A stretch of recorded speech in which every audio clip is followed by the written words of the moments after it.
Hello mga besties! Another day, another part-time update. Ako nga pala si Dayan, isang OFW na nasa bansang Croatia.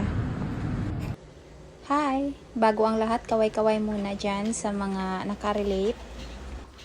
Aside sa paglilinis ng mga offices and mga hagdan, nag-take din po ako ng part-time job bilang taga-plancha. Tsaka hindi ako maarte, tsaka hindi ko din ikinakahiya na nagpa-part-time ako dito bilang tagalinis ng mga offices, hagdanan, bahay, mga apartments. Tsaka tumatanggap din ako ng mga clients na gustong magpa-plancha ng kanilang mga damit. Yung amo ko na babae, tsaka yung asawa niya, at tsaka yung bunso nilang anak is nagbakasyon sila sa isla for 2 months. So, ang naiwan is yung dalawang dalagang babae, yung isang 16 years old, tsaka yung isang 21 na nagbakasyon lang siya. Nag-aral siya sa Amerika.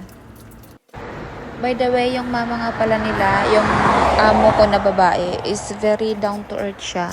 Wala siyang kaarte-arte kamo, hindi siya maselan.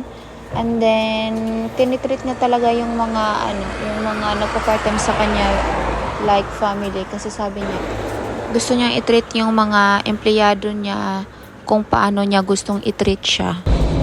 Follow me for more videos.